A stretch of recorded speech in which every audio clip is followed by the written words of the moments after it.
You're watching the Faithful Fan Talk Podcast with your host, the Noster. Featuring live takes, news updates, game reactions, with real Lakers and 49ers fans. And now, time to get right into it with your host.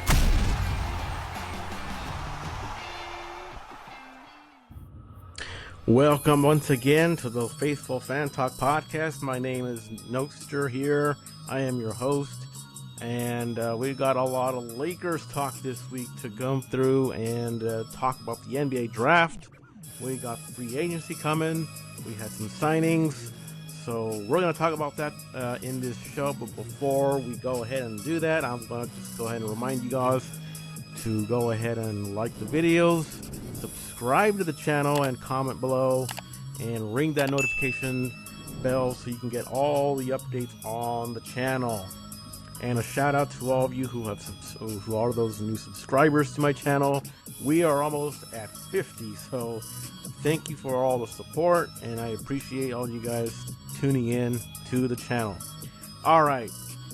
We have a very busy show today. We got a lot of things to talk about. We got the Lakers NBA draft that we just had a couple days ago, and we're going to talk about the players they have signed, and also the free agents that have just been signed to the Lakers, and talk about what ramifications this has. Now, this NBA draft is a little bit different than in the past. Why do I say that? Because I feel like this time we're going through that new restructuring phase of the Lakers front office. I feel like the picks that we're getting now are more like, okay, I think we're seeing what this new management is trying to push the Lakers towards, and I feel that these are not so much Rob Pelinka pulling the switches here. I think it's more of the new GM, or rather NBA draft advisor Tony Bennett from the Mark Walters regime. It's this whole restructuring of the organization. So I feel like we're getting more of their presence known in this NBA draft. And I think that as we continue on for this next week, we may see some moves that reflect more of what the new front office management is gearing towards. So now, having said that, Rob Pelinka is still behind the scenes. So don't get the feeling that, oh, Rob Pelinka is not the decision maker. He's still around. Jeannie Buss is still the acting or governor of the Lakers for the foreseeable future, unless something earth-shattering happens. So just want to get that out there, that they're still in the organization, and Rob Pelinka is still the GM. So I just wanted to make that very clear. So what is happening right now? As far as, let's talk about the NBA draft. First of all, we have Cameron Carr, who got drafted, and he has turned out to raise some heads here for the good part. I mean, my selection of a grade, I believe, is still an A. He is a good defensive prowess. He's got certified three-point shooting skills, so he's got long arms, and despite having been picked in the 20, well, he was picked in the number as 24. He could have gone down. So having said that, he's explosive. He's got good athleticism, which is what the Lakers need. They need that bench to fill in with athleticism, not a bunch of slow people. So how did they acquire this guy? So the pick originally went to the New York Knicks. So they actually bargained with the Lakers. The Lakers were like number 25. They went out to the Knicks and said, hey, we're going to give you some cash to move up on the draft. Can we go up? Knicks said, okay, well, we'll take some money. And that's essentially what happened. The Lakers ended up acquiring Cameron Carr through the New York Knicks pick at number 24. And so that's how they ended up with him. So I'm taking a look here at some of the analysts' grades, what they gave him. It looks like a lot of A's, B pluses. So a lot of raves from a lot of people. He's got a wingspan of nearly 7'1", should make a defensive impact, breaking up passing lanes and blocking shots as well. This is the kind of guy you want to have in your team. And if you've seen the highlights from the short I sent out a few days ago, go check it out. You will see a lot of what kind of plays he can make in the offense and on the defensive side as well. So now he has a 6'4", 5-inch frame. He's got a lot of anti-gravity hops. 3-ball, he can shoot the 3. He can do a 3-and-D roll. He does need to get a little bit stronger in terms of strength and mass. Once he gets stronger and more comfortable playing physical ball, I have a lot of feeling he'll get acclimated. He'll gel in quite well with the offense. And we're going to get to see more of Cameron Carr in the Summer League and see what he brings to the table. One thing with J.J. Redick is that he will definitely look to, if he sees a lot of good potential in him, he will put him in that rotation, and he should be a nice fit to complement Luka Doncic and the surrounding core players. So I am looking forward to seeing how that plays out with Cameron Carr. Now, aside from Cameron Carr, we've had a couple of other Lakers contracts signed as of Wednesday. So let's go over a couple of the signings here. They did not make any draft picks in the second round, so a lot of these signings came right after the draft. And we'll take a look at these picks. And let's go with the first one here. Now I'm gonna try to pronounce this guy's name correctly, and a lot of these guys, for the most part, are either two-way contract players or their Exhibit 10 contracts. Now, the first guy that I'm going to mention is on a two-way contract. Now, what does the two-way contract mean? Basically, a two-way contract is when a player goes to the G League. They're going to be in the development program in the Coachella Valley Lakers. Formerly, I think it was previously called the South Bay Lakers. They're no longer called that. They're now the Coachella Valley. I know that's kind of strange. But they will be flip-flopping back and forth between the developmental G League and the actual parent club, which are the Lakers. The Lakers can play that player up to a maximum of 50 games, and that is actually the part where they can flip-flop. So if they see that he can, if they see that the players actually can provide actual important role for the Lakers, they can decide to convert that two-way contract into a standard contract for the Lakers. So that's basically what that is. So let's go over A.K. Okereke. I think that's what his name is. Pardon the foul up if I botched the name. But the scouting reports, that's how they have it. So now he is a 6'7" forward, 245 pounds. He's 22 years old. Let's go over some of his strengths. He's got athleticism, he's got mobility, high energy, motor, plays with relentless effort on every possession. He's very active, he's physical, compiles plays that don't always show up in the box scores. And it's always crucial to have that in your stat. I mean, you're not going to not everything will show up in the stats, but your effort, things that you can do to help the team, those are the little things that he can do. Finishing and cutting. He's strong finishing around the rim with either hand, so that's a good thing to have when you can finish with both your left and your right hand. Cuts hard, dives to the rim, and excels in transition, off the ball action. He is a rebounder. You need rebounding in this team if you're going to help Luka Doncic, because first of all, we were suffering miserably last year in the rebounding department. So you got to have that, and you got to have defensive versatility. So physically, you got to be in front of divers. You got to be competing to get the ball through the screens. Now, what does he have? Well, what doesn't he have, rather, or what is one of his weaknesses?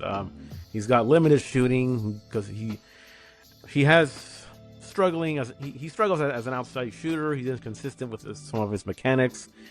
Not very good from the 3-point line or even mid-range. So he's got to improve on that.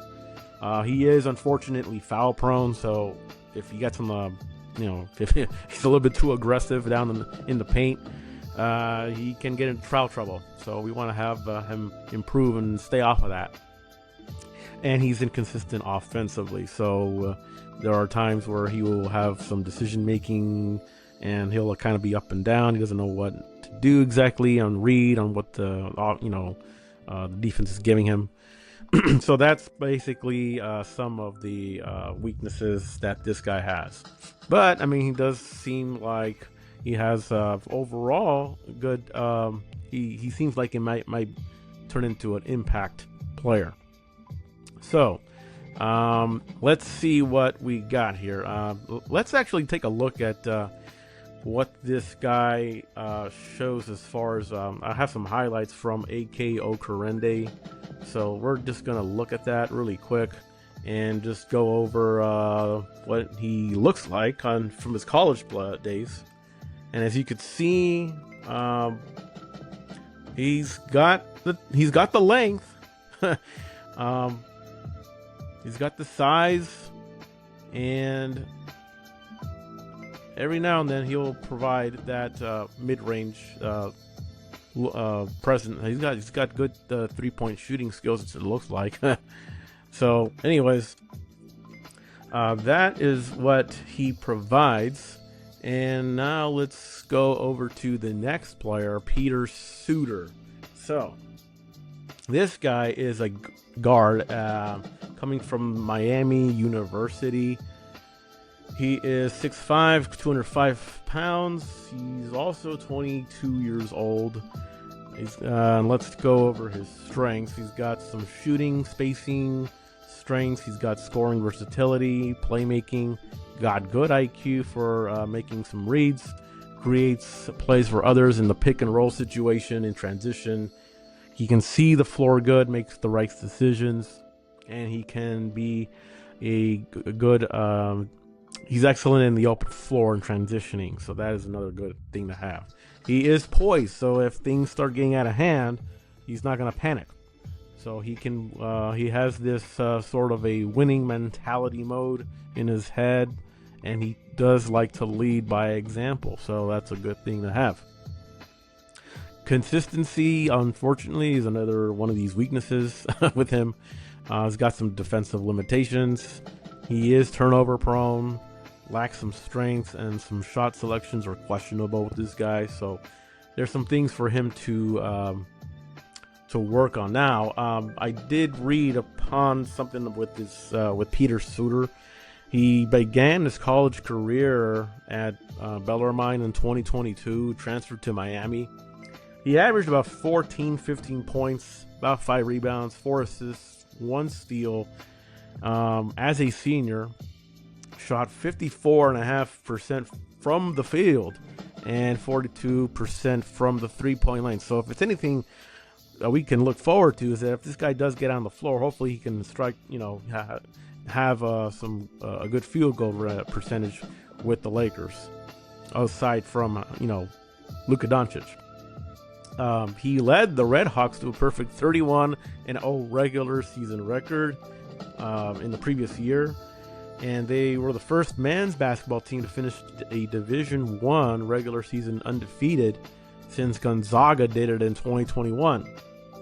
So those are just some of the things that have come out from Peter Suter, and we're going to go ahead and I'm going to go ahead and play pretty quickly a set of highlights from Peter Suter, so you can guys take a look what he provides. That long range shooting touch. This guy kind of reminds me of a Steve Kerr, John Paxson type. The way he just has that that release when he shoots the ball, and getting down into the paint. It seems like he has got some physical potential down the lane. So anytime you have that, it's always a bonus. So that's a good thing. So who is the next guy that we're going to talk about? Is Kyle Williams III. This guy is 6'9". He is considered a center. He's 230 pounds, and he's also age 22. Let's take a look at his strengths. It looks like he's got some elite athleticism to him, high motor energy. He is a rim protector, which is what you want to have with Luka Doncic. He is a lob threat. Now, is this guy going to start? No, he's not. We are not going to have a rookie go ahead and start and be in the rotation. I don't think that's what JJ Redick has in mind. He's obviously He's part of the Exhibit 10 contract for the Lakers. And before I even go further, let me explain to you what the Exhibit 10 contract is. Basically, it's a much more trimmed down version of a two-way contract, but in this case, with the Exhibit 10 contract, is basically strictly in the developmental G League, and there's a slim chance that we may even see this guy in the actual Lakers squad, unless there's some unforeseen injury in which they do need to fill the roster. That is what basically an Exhibit 10 contract is. So if they ever do develop in the G League and they see that he may be able to provide some quality, importance in role with the Lakers, they can convert that player and do it into a G League two-way contract, if that makes sense. So then that way they can get some minutes with the Lakers. But honestly, they're kind of like in the tier below the two-way contract, so that's what basically that means. Now, having said that, this guy does seem to have some good stuff. Let me go ahead and play a couple of clips from this guy, Kyle Williams III, and we'll just see right now what this guy can bring. So let's see. He's got some good defensive prowess. I'll give him that. This guy's a beast. I've seen some of his highlights from college, and he's got sort of that DNA of hey, he's a blocker, and that will help the Lakers immensely. Kind of reminds me of Charles Oakley, of a feel to the Lakers, which is always a good thing. Actually, if you remember back in the championship days with the Lakers, Ronnie Turiaf, that is the kind of player that this guy kind of reminds me of. So always looking forward to a player who can provide that kind of defensive prowess in the Lakers.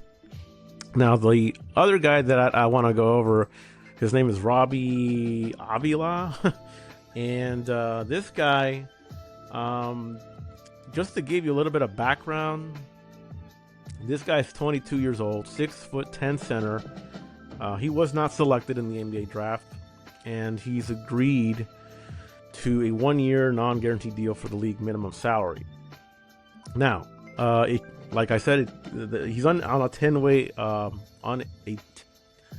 he's on a 10. Let me see if I remember the 10 contract, Exhibit 10. Sorry about that. These contract term definitions can kind of tongue tie me, so I apologize for that. But anyways, this type of contract can be converted into a two-way contract, which then results in bonus money guaranteed. So any Exhibit 10 players who remain on a team's 15-man roster after the start of the regular season have their contracts become a standard minimum deal. So hopefully that provides some clarity on those 10 exhibit contracts. Now, he entered the transfer portal following the 2023-24 season moved on to St. Louis, and then got coached by Indiana State. Same team where in the Larry Bird played. So he has earned himself some nicknames. He's become memorable, apparently, by a lot of fans. In his 4 seasons playing in college, he's been nicknamed Kareem Abdul-Jabbar, Larry Blurred, and you're gonna see from his highlights what I'm talking about. Some people call him Larry Blurred, Larry Nerd.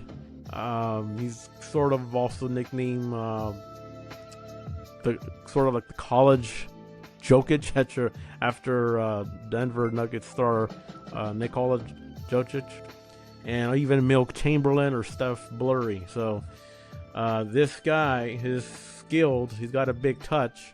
He's got the passing. He's got the vision. He's got a very good basketball IQ.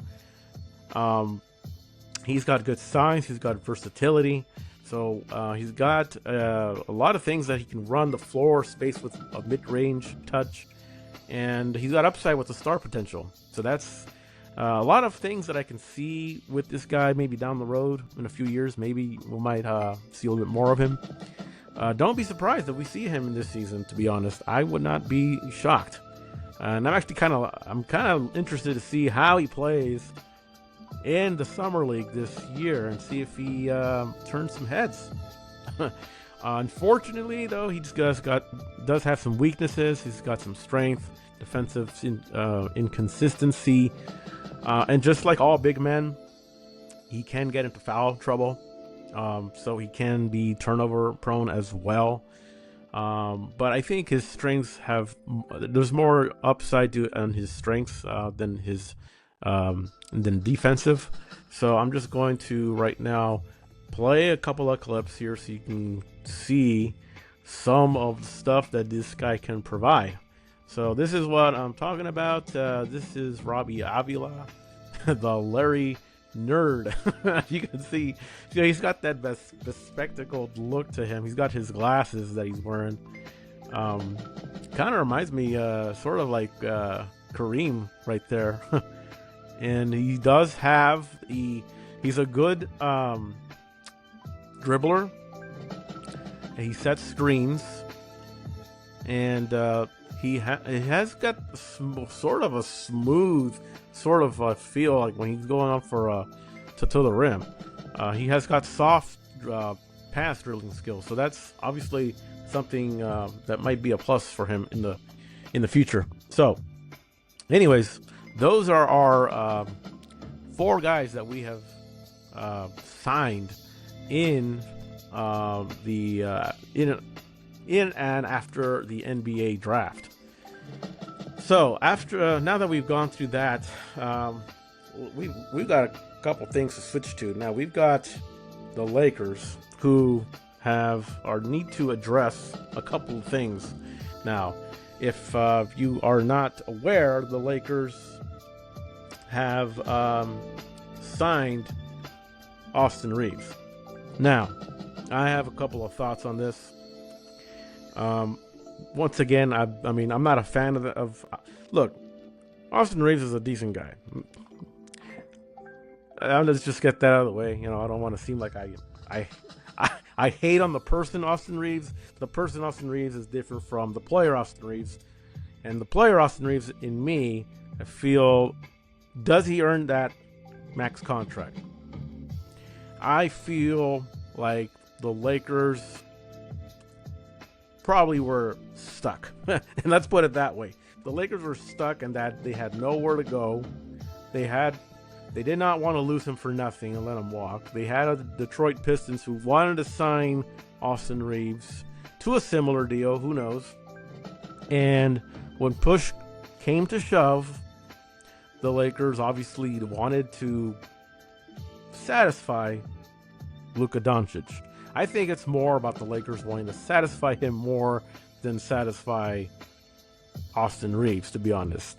And the reason I say that is because if you let Austin Reeves walk away with nothing, you're going to end up breaking your promises to Luka Doncic. And you promised Luka Doncic, we're going to We're going to fulfill the promise of building a championship level roster around you with guys who can be complementary. And Luka, with Austin, according to Luka, he did not want the Lakers to trade him. So the Lakers were pretty much stuck. They successfully kept Austin Thieves. If you want to, if you want to call it whatever, I mean, Austin Thieves. I feel like this was robbery, sort of. The Lakers they were stuck. They had to sign him, and he got paid more money than he should have earned. That is why I think the nickname Austin Thieves is probably what I'm going to refer to him now, because I feel like the Lakers got robbed and had nowhere else to go. So for all it's worth, he has improved. He has improved the last couple of years.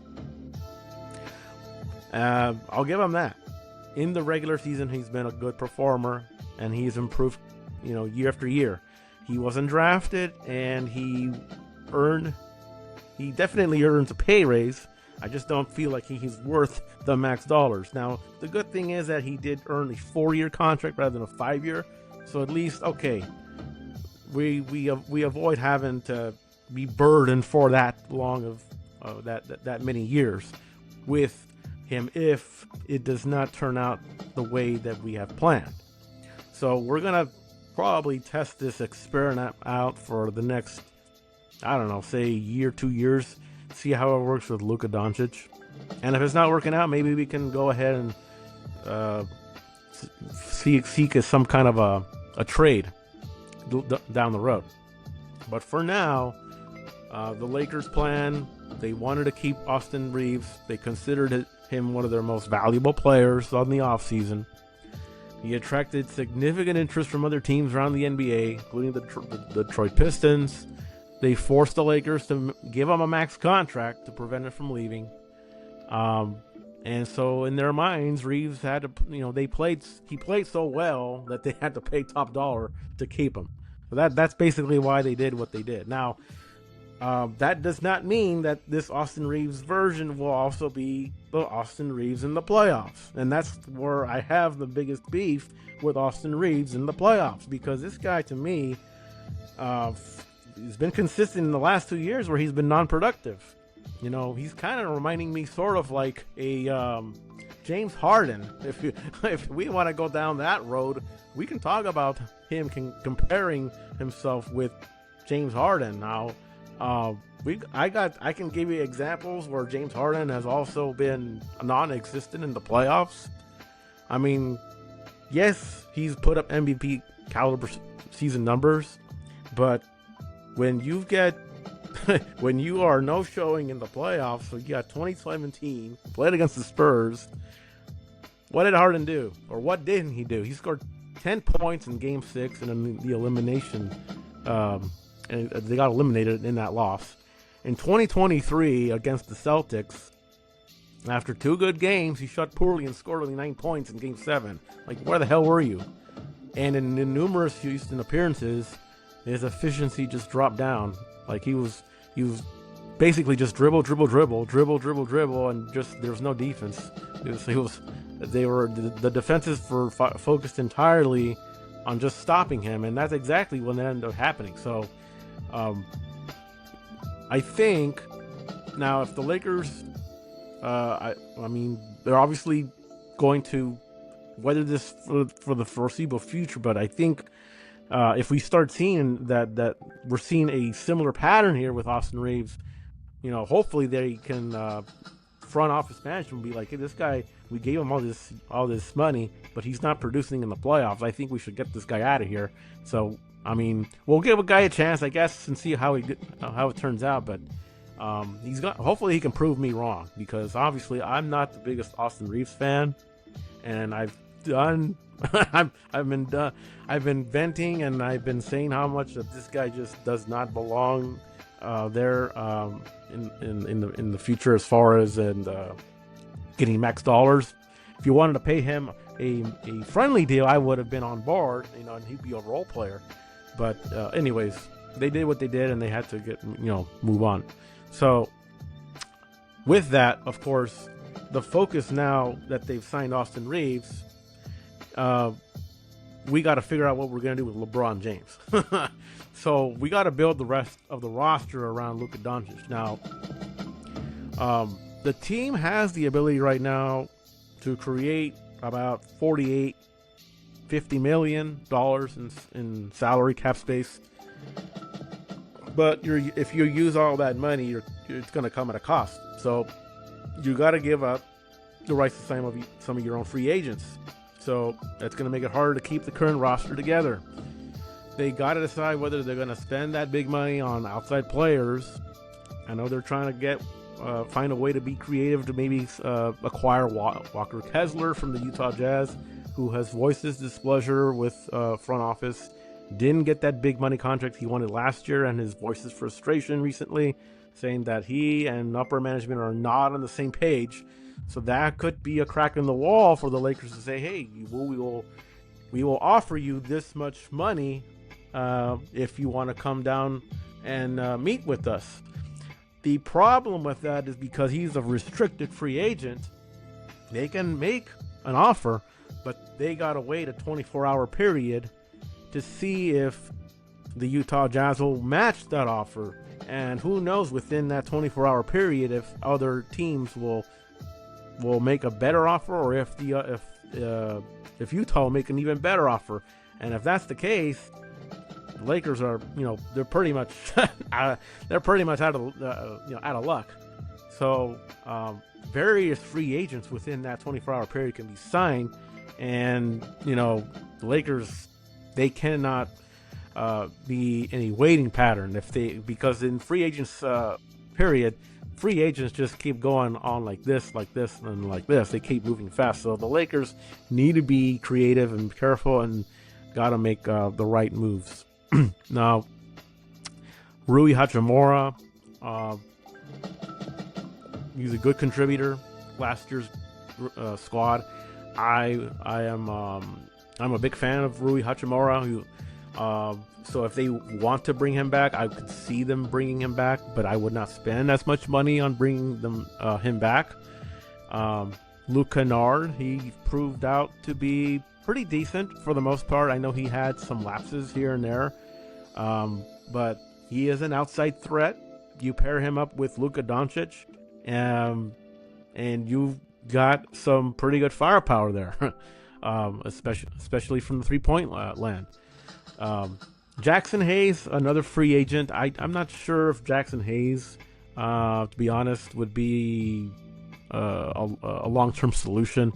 I know to me, Jackson Hayes lacks a lot of strength, and he gets pushed around a lot. So I don't know if that will be a good, if he would be good to re-sign in the retooling process for this roster. The challenge is that many of the young players who fit the Lakers need are restricted. They're looking at other players out there to fit around Luka. So being creative is going to be a challenge for them, especially and with the financial outlook.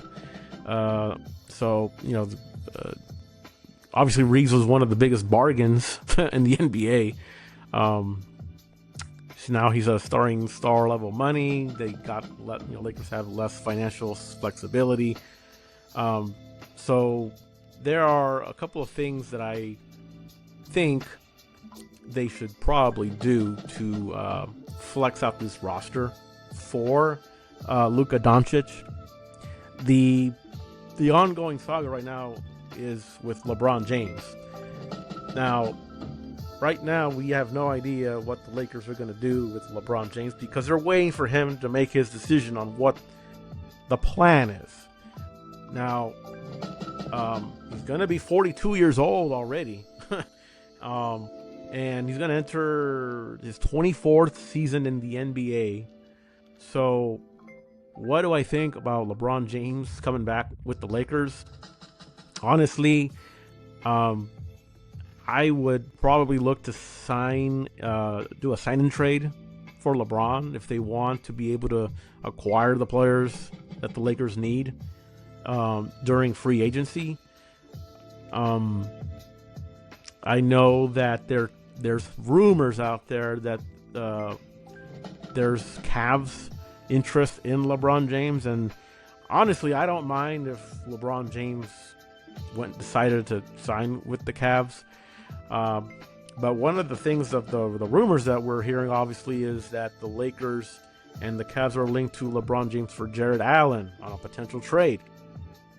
Brian Windhorst from ESPN was actually saying that there seems to be interest in trading James to the Cleveland Cavs for Jared Allen.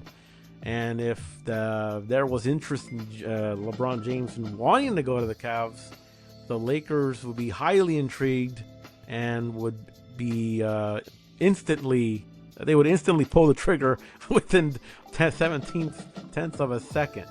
I don't know how accurate that statement is, but given the fact that LeBron is that's his hometown, he wants to go finish his career and get a championship, I have no hesitancy to trade him.